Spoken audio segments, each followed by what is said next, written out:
Something changed in the last 72 hours that the mainstream press has reduced to a single paragraph buried beneath the latest ceasefire rumor.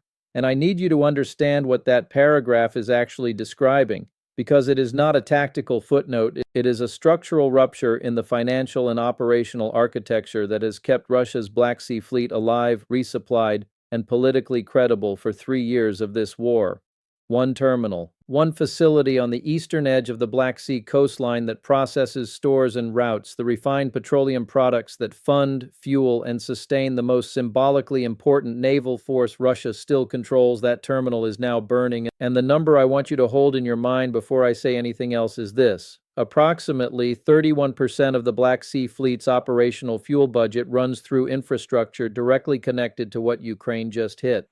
Let me say that again. 31%, not a marginal disruption, not a rounding error in the Russian logistics chain, a structural wound in a system that was already bleeding. My name is Ben Hodges. I commanded the United States Army in Europe. I have spent decades studying how large military organizations sustain themselves, how they collapse under pressure, and how they mask that collapse from their own populations until the moment they can no longer afford to. By the time this video ends, you are going to understand exactly why this strike is not a headline. It is a confession. Russia's logistics architecture in the Black Sea theater has been unsustainable for longer than Moscow will admit, and Ukraine just forced that confession into the open. Stay with me because what comes next is going to matter in ways the next 30 days will make very clear. Let me reconstruct what actually happened based on verified open-source reporting, satellite imagery analysis from publicly available platforms, and the pattern of corroborating Ukrainian General Staff communications. The facility in question is a petroleum storage and transshipment terminal on the northeastern Black Sea coast, a node in the Russian military commercial energy infrastructure that has served dual purposes throughout this war. On the commercial side, it has been part of Russia's shadow export architecture, moving product through routes designed to obscure origin and evade the G7 price cap mechanism. On the military side, it has been a critical waypoint for fuel moving from Russia's inland refinery network southward toward Novorossiysk and the forward basing positions of the Black Sea Fleet. Ukraine struck it with a combination of long-range drone systems and, according to multiple verified reports, at least one maritime drone element coordinating with the aerial attack. This is not a single-vector strike. This is a synchronized multi-domain precision operation. The Ukrainians have spent the last 18 months systematically developing their ability to execute exactly this kind of layered approach. Saturate air defense tracking systems with one axis of attack while the decisive strike comes from a second axis at a different altitude, trajectory, and speed profile.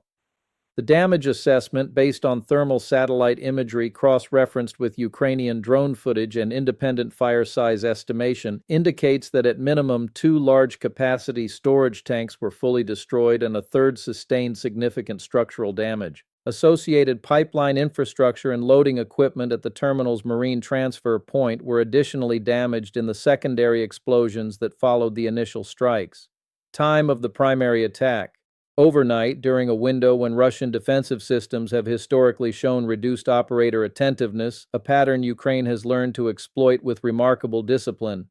Distance from Ukrainian-controlled territory. This strike was conducted at a range that required the Ukrainian platforms to transit well over 500 kilometers of contested airspace and open sea. That matters. I will come back to that in a moment. Now watch this very carefully because this is where the analysis needs to shift from what happened to what it proves. Russia has been trying to maintain the fiction that its Black Sea Fleet remains a potent, operationally coherent force.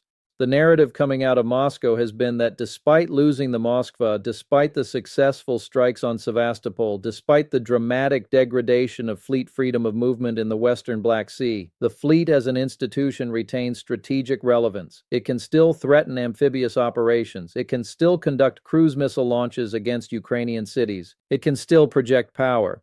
That narrative depends on one thing above all others: the ability to keep those ships fueled, armed, and maintained. And to do that, Russia needs its logistics chain from the inland refinery system down to the Black Sea to remain intact. Here is what mainstream coverage consistently misses when it reports on these strikes. It focuses on the kinetic event, the fire, the explosion, the dramatic footage. What it does not focus on is the cumulative logistics mathematics that the Ukrainian campaign has been executing with extraordinary patience and strategic coherence. Ukraine has not been trying to destroy the Black Sea Fleet by sinking ships, though it has done that too. Ukraine has been trying to destroy the Black Sea Fleet by making it impossible to sustain. That is a fundamentally different military campaign, and it is a more sophisticated one. It is the kind of campaign that a serious military professional designs. You do not attack the sword. You attack the hand that holds the sword, and then you attack the arm, and then you attack the supply of food that feeds the body that moves the arm. What Ukraine has done, strike by strike, month by month, is execute a logistics interdiction campaign of a quality I would expect from a mature NATO force with decades of doctrinal development. The terminal that was just struck was not a target of opportunity. It was a deliberate node in a target set that Ukrainian planners have been working through with methodical precision. When you look at the sequence of strikes over the past 14 months, a pattern emerges that is unmistakable to any logistics professional. Stay with me here because this is the hidden variable that changes everything. Russia's fuel supply chain for the Black Sea Fleet is not flexible. It is not resilient. It was designed in a different era, for a different threat environment, with a Soviet-era assumption that the sea lanes and the coastal infrastructure would remain under Russian control, or at minimum beyond the effective range of Ukrainian systems. Both of those assumptions have been destroyed. Let me give you the architecture so you can visualize what is actually being dismantled. Russia's southern fuel distribution system runs roughly like this. Crude and refined product move by pipeline and rail from the Volga-Ural Basin and western Siberian production areas southward. They enter a series of regional storage and distribution nodes in the Krasnodar region. From those nodes, product moves to coastal terminal facilities, including the one Ukraine just struck, before being transferred to tanker vessels or direct pipeline connections serving the Novorossiysk port complex and the fleet basing infrastructure. Now, here is what that means operationally. Every time Ukraine destroys a major terminal node in that chain, Russia has three options. It can route product through alternative pathways, which exist but are lower capacity and longer distance. It can reduce operational tempo for the fleet to compensate for reduced fuel availability. Or it can absorb the disruption through emergency stockpiles and hope Ukraine does not continue striking before those stockpiles are rebuilt. Russia has been doing all three simultaneously, and the problem is that all three options are degrading in parallel. The alternative routing pathways are being targeted. Ukraine is not missing that. The operational tempo reduction is already visible in the significantly reduced cruise missile launch frequency from Black Sea Fleet assets compared to 18 months ago. And the emergency stockpiles are finite, and the time required to rebuild them is now a vulnerability because Ukraine is striking before those windows close. Let me say that again. Ukraine is striking before Russia can recover. That is not an accident. That is a deliberate operational design. The Ukrainians have developed a tempo of interdiction that exceeds Russia's logistical recovery cycle. This is what a logistics attrition campaign looks like when it is being executed correctly. Now let me take you to the broader pattern, because this strike does not exist in isolation. It is one node in a sequence that has been building systematic pressure across the entire Black Sea strategic picture. In the past 14 months, Ukrainian strikes have hit or significantly damaged petroleum infrastructure at multiple points along Russia's southern distribution chain. Ukrainian maritime drone operations have sunk or mission-killed multiple Black Sea Fleet vessels, including several large landing ships that were critical to any theoretical Russian amphibious capability. Ukrainian strikes against Sevastopol have forced the Black Sea Fleet to relocate much of its surface fleet further east, into Novorossiysk, which is a significantly less capable basing environment with shallower approaches, more constrained maneuvering space, and lower maintenance and repair capacity. What this adds up to is a fleet that has been systematically compressed geographically, degraded operationally, and now isolated logistically. The Western Black Sea is effectively no longer accessible to Russian surface combatants without accepting a level of risk that Moscow has not been willing to authorize. The fleet has been pushed into an increasingly narrow operational corner, and that corner is now having its fuel supply infrastructure demolished. Watch this very carefully, because here is the piece that most analysts are not connecting. The Black Sea Fleet is not just a military asset for Russia, it is a political asset. Its continued existence as a nominally functional force is part of the Kremlin's domestic narrative management. Russian state media has been managing the steady degradation of the fleet by emphasizing what it still theoretically can do rather than documenting the operational realities. But there is a threshold beyond which the gap between the narrative and the operational reality becomes impossible to maintain. Ukraine is accelerating toward that threshold with every successive strike.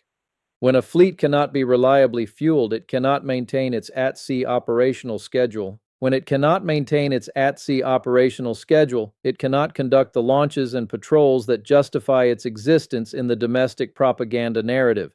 And when those launches and patrols stop, someone in the Russian military chain of command has to explain to someone in the Kremlin why the Black Sea Fleet, one of Russia's oldest and most symbolically important military institutions, has effectively been neutralized by a country that did not have a serious navy when this war began. That is an extraordinary strategic achievement, and it deserves to be described in exactly those terms. Stay with me, because the economic dimension of this is where the analysis gets even more damaging for Moscow.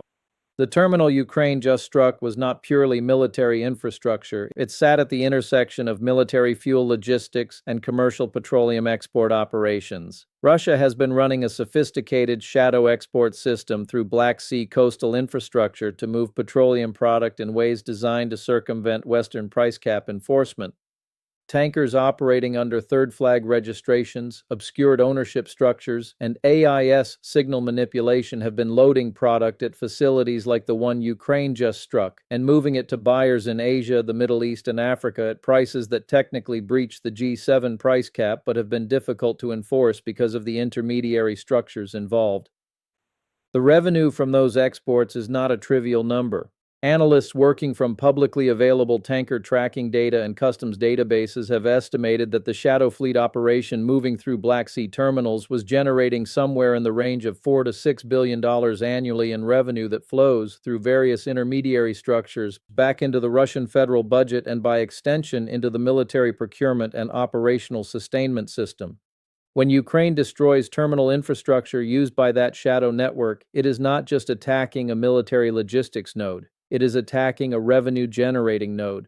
And the compounding effect of multiple successful strikes against that infrastructure over the past year has been to progressively reduce the throughput capacity available to the shadow export network, which means progressively reducing the revenue available to fund the very military operations those exports are designed to sustain. This is a self-liquidating system for Russia. The more Ukraine strikes the infrastructure, the less revenue Russia can generate from that infrastructure, the less it can spend on rebuilding and defending that infrastructure, which makes it more vulnerable to subsequent strikes, which reduces revenue further. Ukraine has found a feedback loop in the Russian war economy, and it is pulling on it with strategic clarity. Let me say that again, because this is the kind of compound pressure that determines the outcome of long wars.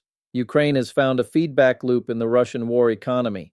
The destruction of physical infrastructure reduces economic output, which reduces funding for military operations, which reduces the capacity to protect that infrastructure, which makes it more vulnerable to destruction. That loop is accelerating. Now let me turn to the diplomatic and NATO dimension consequences, because they are significant and they are being systematically underreported. The United States, the United Kingdom, Germany, France, and the other major NATO contributors have been engaged in an ongoing internal debate about the appropriate range and capability ceiling for weapon systems provided to Ukraine. That debate has been shaped heavily by concerns about escalation thresholds and about the political optics of NATO-provided weapons destroying Russian territory at extended ranges.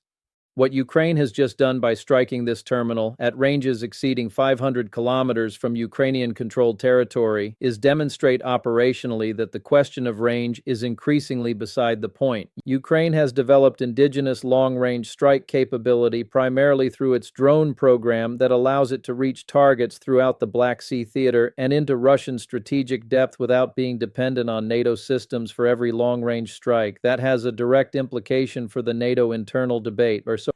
The argument that restricting the range of provided systems limits escalation risk is becoming harder to sustain when Ukraine is demonstrating the ability to reach those same targets with its own systems.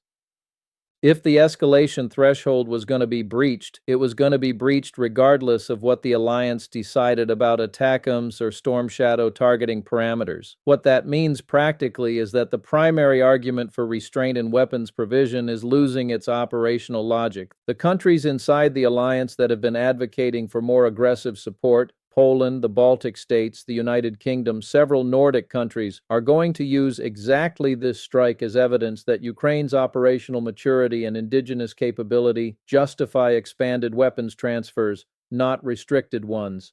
That argument is going to gain traction in Brussels and in several national capitals in the coming weeks. There is also a secondary diplomatic consequence that connects directly to the economic analysis I just walked you through. The G7 price cap enforcement mechanism has been a source of significant frustration among the alliance members who designed it because enforcement has been difficult and Russia has adapted to it through the shadow fleet architecture. The destruction of terminal infrastructure that serves that shadow fleet is going to be cited in discussions about whether the price cap can be made more effective, whether additional shipping and insurance sanctions can be layered on top of the existing mechanism, and whether enforcement action against specific vessels and operators identified through the tanker tracking data can be accelerated. In other words, Ukraine's military strike has a direct diplomatic amplification effect on the Western economic pressure campaign against Russia. That is not an accident of timing. That is the product of a Ukrainian strategic planning process that has become genuinely sophisticated in its understanding of how military operations, economic warfare, and diplomatic signaling interact with each other. Watch this very carefully because what I am about to tell you is the judgment that matters most for the next 30 to 60 days.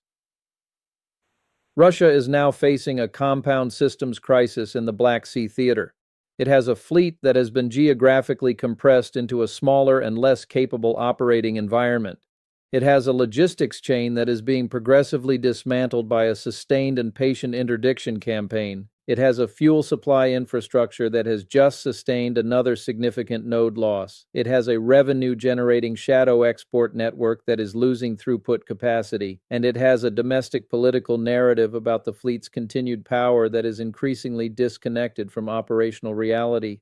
None of these problems is individually catastrophic in the short term. Russia is resilient in ways that Western observers chronically underestimate. It has the ability to redistribute fuel supply through alternative pathways, to reduce fleet operational tempo, to manage the domestic narrative through censorship and state media framing, and to continue conducting a reduced but still real number of naval operations in the eastern Black Sea. But the direction of travel is not in question. Every one of these pressure vectors is moving against Russia, and none of them is moving in Russia's favor. The Black Sea Fleet is not going to collapse this week, but the conditions for its eventual operational irrelevance are being constructed systematically, and what Ukraine just struck was another load-bearing element in the architecture that has been keeping those conditions at bay.